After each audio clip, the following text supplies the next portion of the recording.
ঢাকা বিশ্ববিদ্যালয় এলাকায় দোয়েল চত্বরের উত্তর পাশে অবস্থিত বাংলার তিন বিখ্যাত রাজনৈতিক নেতা হোসেন শহীদ সোহরাওয়ার্দী, খাজা নাজিমুদ্দিন ও শেরেবাংলা একে ফজলুল হকের কবরের উপর নির্মিত ঢাকার অন্যতম স্থাপত্য নিদর্শন।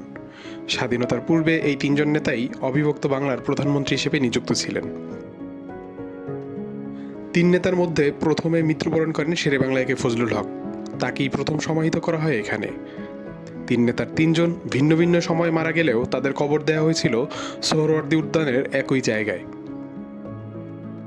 1963 সালে স্থপতি মাসুদ আহমেদ এবং এস এ জহিরুদ্দিন প্রখ্যাত এই তিন নেতার স্মরণে এটি নির্মাণ করেন।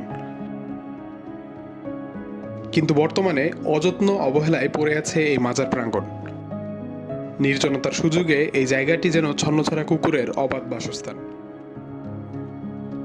সীমানার লোহার রেলিং ভেঙে পড়ে আছে, ফেলা হচ্ছে ময়লা আবর্জনা, যথাযথ রক্ষণাবেক্ষণের অভাবে ভবঘুরে ও মাদকসেবীদের আখড়ায় পরিণত হয়েছে জায়গাটি।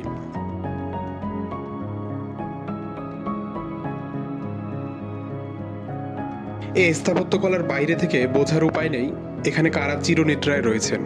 জানা না থাকলে হঠাৎ করে দেখে পথচারীদেরও এটি বোঝার কোনো উপায় নেই।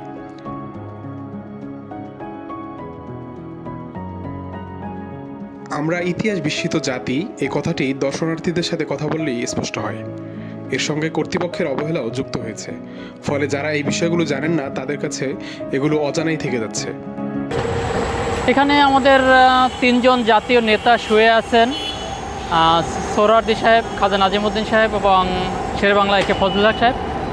তো খাজা নাজিমুদ্দিন সাহেবকে নিয়ে তার নন্দিত এবং নিন্দিত দুই ধরনেরই আমাদের বাংলাদেশের ইতিহাসের সাপেক্ষে, কিন্তু সোহরাওয়ার্দী এবং শেরেবাংলা একে ফজলুল হক এ দুজন তো আমাদের নন্দিত নেতা নিঃসন্দেহে। তো তিনজন এখানে যে আছেন, এই মাজারটা অযত্ন অবহেলাই পড়ে আছে অনেকটা। মাঝখানে তো একদম অযত্নে ছিল, ইদানিং কিছুটা সংস্কার হয়ে একটু পরিষ্কার পরিচ্ছন্ন আছে। তো আমার ধারণা, আমি মনে করি, ব্যক্তিগতভাবে বিশ্বাস করি, শেরেবাংলাকে আরও উচ্চ মর্যাদার আসনে রাখা উচিত। এই মাজারটা আরও যত্ন নিয়ে পরিষ্কার পরিচ্ছন্ন রেখে দর্শনার্থীরা যাতে এখানে আসতে পারে সেইভাবে এটা সুযোগ রাখা উচিত। তিন নেতার স্মৃতিস্তম্ভ বাইরে থেকে সবার নজরে পড়ার মতো নামফলক বসানো হলে পথচারীরাও সহজে বিষয়টি সম্পর্কে জানতে পারতেন। তাছাড়া নাজিমুদ্দিন ব্যতীত বাকি দুই নেতার জন্ম ও মৃত্যুবার্ষিকীতে কোনো আয়োজন থাকলে তা থেকে সাধারণ মানুষ আরও ভালোভাবে তাদের সম্পর্কে জানতে পারত বলে মনে করেন ইতিহাস বিশ্লেষকরা। আবি আবদুল্লাহ, চারদিক 24, ঢাকা।